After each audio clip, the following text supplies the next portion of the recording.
தப்பு செய்யறவங்கள தட்டி கேட்க வேண்டிய inspector. Assalamualaikum keluarga online cerita puisi. Alur cerita film kali ini berjudul Polikuti Pandi. Film tahun 2021 yang bagus sekali.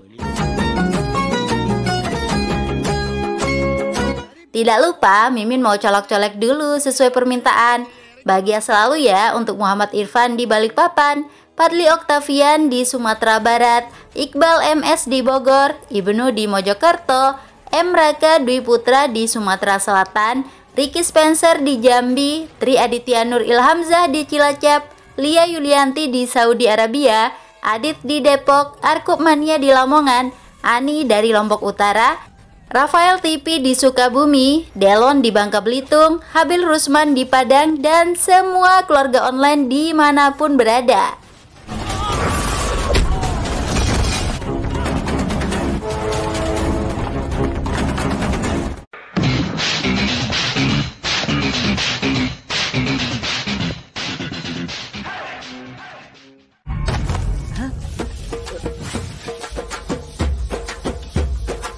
Film hebat ini tentang seorang pemuda yatim piatu bernama Polikuti Pandi, diperankan Vikram Prabu. Pandi pemuda baik hati. Hobinya menghajar para preman dan orang-orang yang dianggap jahat.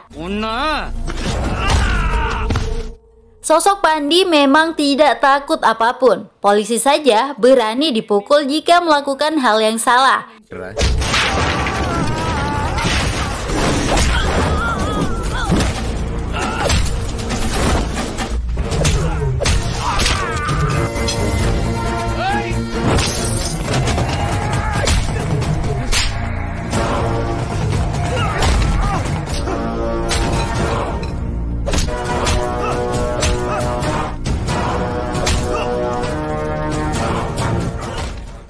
Karena ulahnya itu, Pandi dibawa ke kantor polisi. Dia disiksa saat diinterogasi. Salah seorang narapidana, Seni Servai, sampai kencing berdiri melihat Pandi dipukuli. Seni sendiri masuk penjara karena telah menikam seseorang bernama Saratai. Polisi terus memukul Pandi. Apalagi segerombolan orang datang ke kantor polisi meminta agar Pandi ditahan saja. Mereka yang sudah dipukul sebenarnya orang-orang jahat dan sering merugikan masyarakat. Pandi kemudian ditanya nama ayahnya oleh polisi. Jawaban Pandi membuat Seni yang sejak tadi tetap memperhatikan terkejut. Orang tua itu sepertinya mengenal ayah Pandi, Karambala Pandi. Pandi dan Seni kemudian dibawa ke kantor pengadilan. Korban yang telah ditikam Seni, Saratai dan keluarganya sudah menunggu menebar ancaman. Seni menjadi takut, tapi Pandi meyakinkannya tidak akan terjadi apa-apa.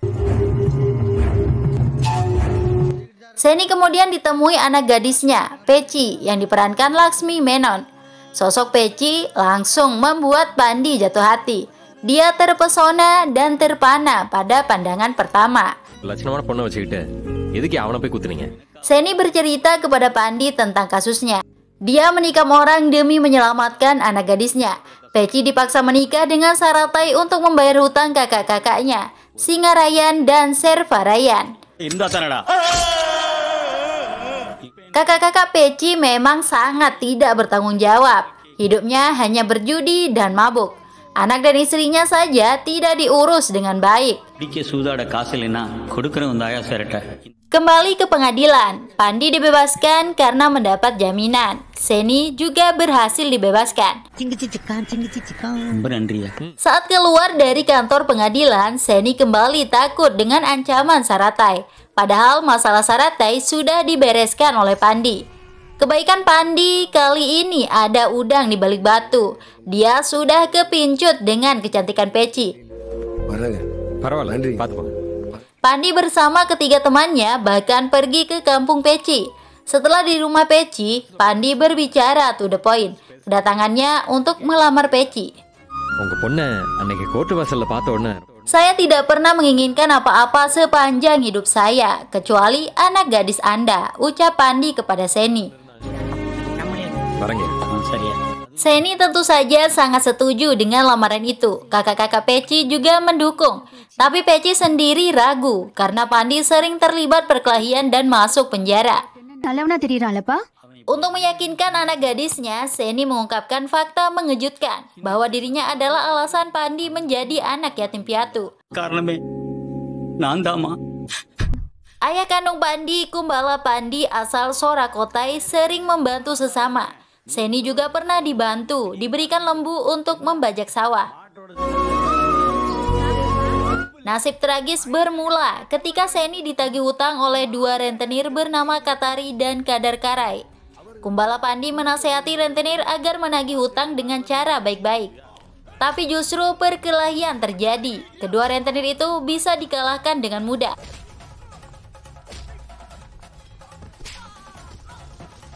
Hal tidak terduga terjadi. Kumbala Pandi ingin ditusuk dari belakang. Dengan sigap, Kumbala Pandi menghindar, sehingga Kutari dan Kadar Karai justru saling tusuk hingga meninggal. Kematian dua rentenir itu membuat Kumbala Pandi ditahan. Polisi yang menangani kasus tersebut sangat membenci Kumbala Pandi. Penyiksaan terjadi dengan keji di kantor polisi. Petugas itu dendam dengan Kumbala Pandi karena pernah dilawan. Seni diminta membuat keterangan palsu agar Kumbala Pandi menjadi satu-satunya tersangka pembunuhan. Seni yang memikirkan nasib keluarganya tega mengkhianati kebaikan Kumbala Pandi. என்னை காப்பாற்ற வந்தவரை நான் எப்படியா காட்டி கொடுக்க முடியும் Kumbala Pandi yang tidak bersalah dipitnah melakukan pembunuhan berencana. Sehingga pengadilan memutuskan Kumbala Pandi dihukum gantung hingga meninggal. நீதிமன்றம் உத்தரவிடுகிறது. Istri Kumbala Pandi yang mendengar keputusan itu tidak kuat menahan kecewa. Dia meninggal mendadak di pengadilan.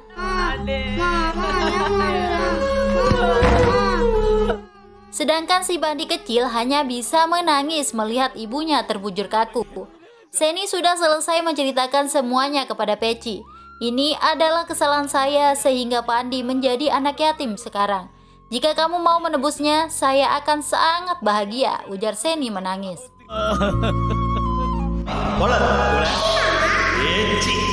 Kini giliran Peci yang mendatangi Pandi. Peci datang memberikan jawaban bahwa dia bersedia menikah dengan Pandi. Tapi syaratnya, Pandi tidak boleh lagi berkelahi apapun alasannya. Peci hanya ingin menjalani rumah tangga yang damai bersama Pandi. நீங்க வந்துட்டா அந்த இடமும் சரியாயிரும் உங்களை மாதிரி ஒரு சண்டையர் மட்டும்தான் இல்ல Syarat itu diterima. Pandi mulai menata hidupnya. Dia mencari pekerjaan yang jauh dari kekerasan. Tapi tidak mudah bagi Pandi yang sudah dikenal sebagai jago gelut. Orang-orang hanya ingin menggunakan kekuatan fisik Pandi saja. Tiba-tiba, Pandi melihat Peci dikejar sekelompok preman. Pandi tidak tinggal diam. Semua preman dihajar. Mereka hanya butiran debu bagi Pandi.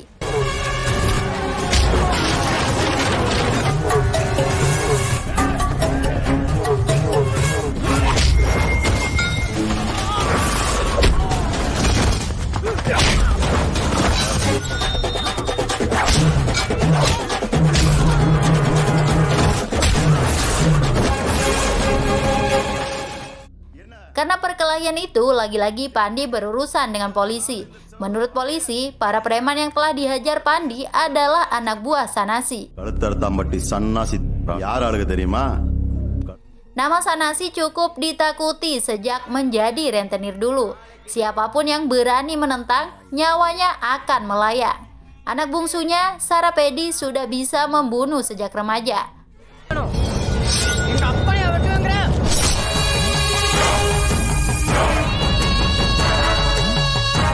Saat ini kejahatan Sanasi semakin menjadi-jadi. Dia dilindungi oleh anak-anaknya yang juga jahat. Anak sulung Sanasi seorang polisi, DSP Sangaya. Anak keduanya, Samundi, berprofesi sebagai jaksa. Anak ketiganya, Sadayandi, merupakan sekretaris di Partai Kamuka. Kemudian Sarapedi yang selalu siap membunuh siapapun.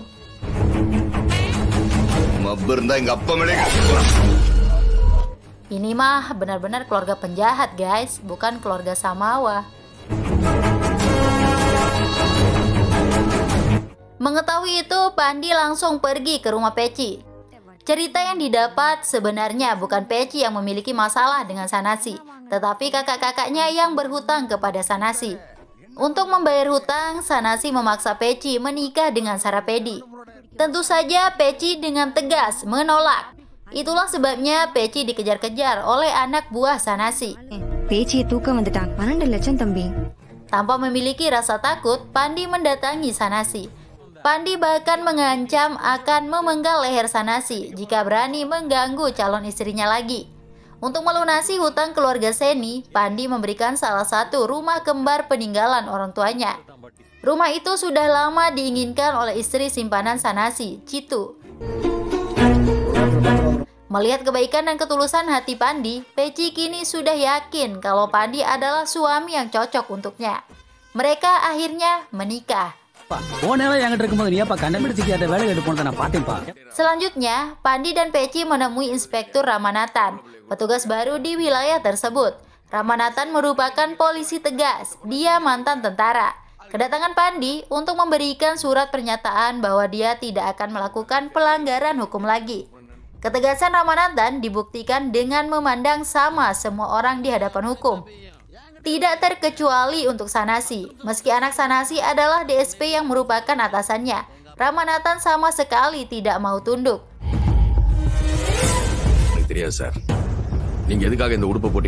Kasus pertama yang ditangani pengaduan dari Saratai. Anak buah Sanasi mengancam akan membunuhnya jika tidak mau menjual tanah. Tapi aduan itu membuat Saratai disiksa oleh Sarapedi. Saratai dan ibunya memang licik. Mereka akan memberikan tanahnya jika Sarapedi mampu mengalahkan Pandi. Tantangan itu membuat Sarapedi langsung mencari Pandi ke desanya. Masalahnya, Pandi sudah berjanji kepada istrinya bahwa dia tidak akan berkelahi lagi. Sehingga ketika dihajar, Pandi hanya diam tanpa melawan.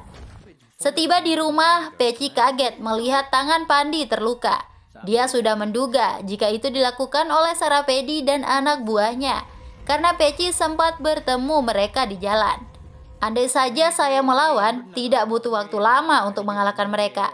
Tapi itu akan memperpanjang masalah. Saya memegang janji saya, kalau saya tidak akan membuat masalah lagi. Saya ingin hidup damai seperti yang kamu inginkan, jelas Pandi kepada istrinya. Ucapan Pandi membuat sang istri tersenyum. Pandi benar-benar lelaki sejati. Omongannya bisa dipegang. Setelah menikahi Peci, Pandi memang tidak pernah lagi berkelahi. Dia menyibukkan diri dengan mengurus usaha warisan keluarganya, penggilingan tebu. Masalah serius mulai muncul ketika seseorang menagih hutang ke ipar Peci, wanita simpanan keluarga Sanasi. Citu muncul sebagai penyelamat. Citu berhasil membuat penagih itu pergi dengan jaminan dia yang akan membayarkan hutang. Kebaikan Citu memiliki niat jahat. இப்படி குடிகார பைய சூதாடி பையலுக்கு வாக்கப்பட்டா சங்கடமா இருக்குக்கா என்ன பண்றது. Citu menghasut ipar Peci untuk meninggalkan suaminya dan menjadi wanita simpanan. Ajakan itu membuat kakak ipar Peci emosi dan memukul Citu. Peci juga marah dan menampar Citu berkali-kali setelah mengetahui masalah yang terjadi. Belum lagi kakak Peci, Singarayan sangat murka karena istrinya diajak untuk jual diri. Singarayan ingin membunuh Citu. Pandi yang baru pulang langsung menghadang dan menenangkan suasana.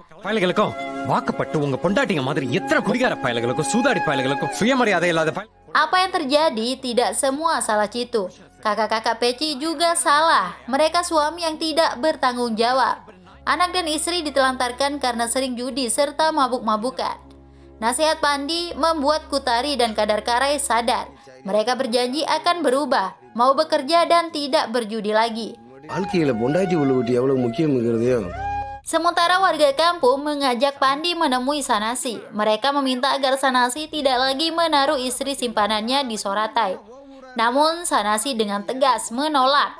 Dia justru marah karena istri simpanannya sempat dipukul. Pandi memilih untuk mengalah. Dia mengajak istrinya untuk pindah rumah agar hidup tetap damai. Tapi Peci kurang setuju dengan usul itu. Malamnya, Sanasi mendatangi istri simpanannya dalam kondisi mabuk berat. Dia tidak sadar jika salah masuk rumah. Sanasi justru memasuki rumah Pandi. Istri Pandi, Peci, dibuat kaget. Peci langsung memukul Sanasi yang sedang teler hingga keluar rumah.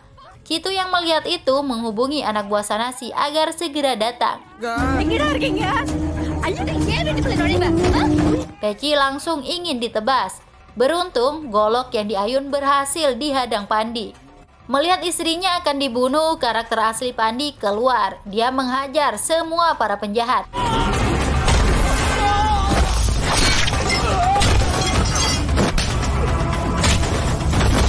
Sanasi yang masih oleng juga dipukul dan diikat, lalu diserahkan kepada polisi. Kini Sanasi ditahan, tapi Sarapedi membuat kesepakatan dengan Pandi agar pengaduan di kepolisian dicabut. Sarapedi akan mengembalikan rumah Pandi yang dibeli asalkan ayahnya bebas. Pandi menerima tawaran itu agar masalah tidak berlarut. Dia hanya ingin hidup damai. Akhirnya Sanasi bebas. Rumah Pandi juga dikembalikan. Untuk benar-benar mengakhiri semuanya, Pandi juga meminta maaf kepada Sanasi. Sekali lagi, si jago gelut ini hanya ingin hidup damai. Dia tidak ingin berurusan dengan orang jahat seperti Sanasi. Maaf dari Sanasi tidak didapatkan dengan mudah. Pandi diminta bersujud di kaki Sanasi. Tapi Peci tidak ingin suaminya melakukan itu. Rupanya Pandi benar-benar sudah berubah untuk tidak lagi terlibat kekerasan. Dia membungkuk untuk mendapatkan maaf. Sanasi yang keparat justru tidak memberikan maaf. Dia meminta anaknya Sarapedi bertindak. Dan Sarapedi menebas leher Pandi. Ya, Pandi dibunuh secara licik. Peci langsung pingsan melihat apa yang terjadi di depan matanya. Biadabnya lagi, Sarapedi menyerahkan kepala Pandi kepada Inspektur Ramanathan.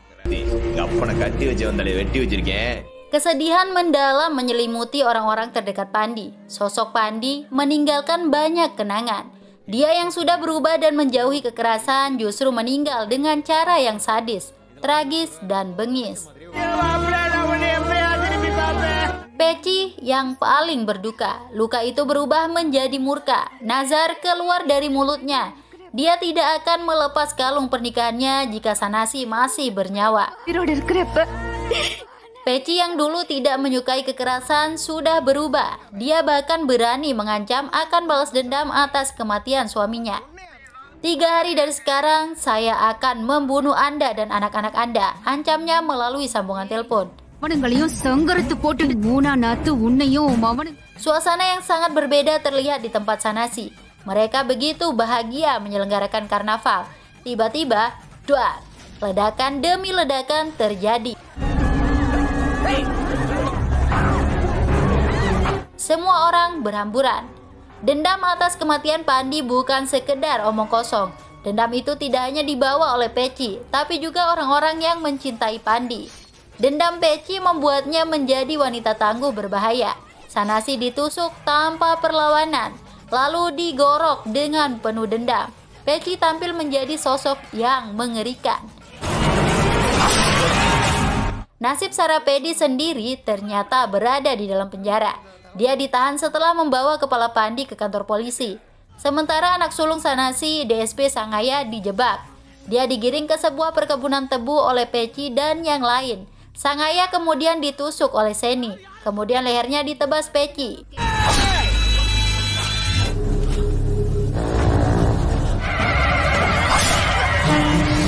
Belum puas, Sangaya juga dibom. Sudah pasti mati.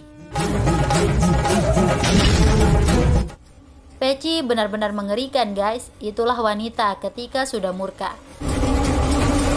Tak lama berselang, adik Sangaya, Samundi, dan Sadayandi datang menyusul.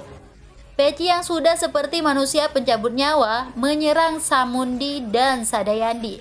Kedua anak Sanasi itu dibunuh juga.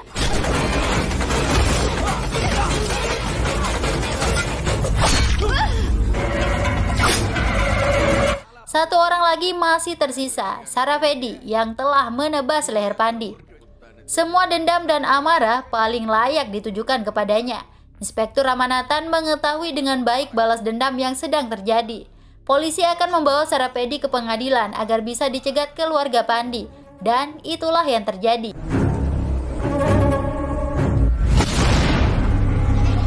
Tapi untuk membunuh Sarapedi tidak mudah. Dia memberikan perlawanan sengit meski sendiri.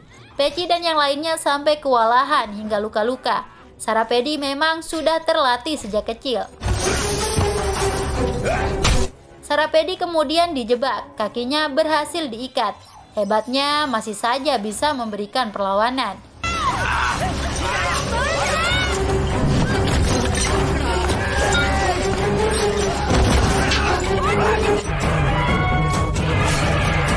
Peci kemudian menyerang dari belakang dan menusuk Sarapedi berkali-kali. Merasa belum puas, Peci mengambil golok lalu memenggal kepala Sarapedi.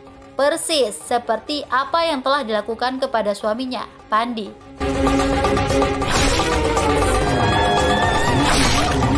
Semua musuh akhirnya sudah mati. Kalung pernikahan Peci dan Pandi bisa dilepas dengan ikhlas hati. Film pun selesai. Bye-bye.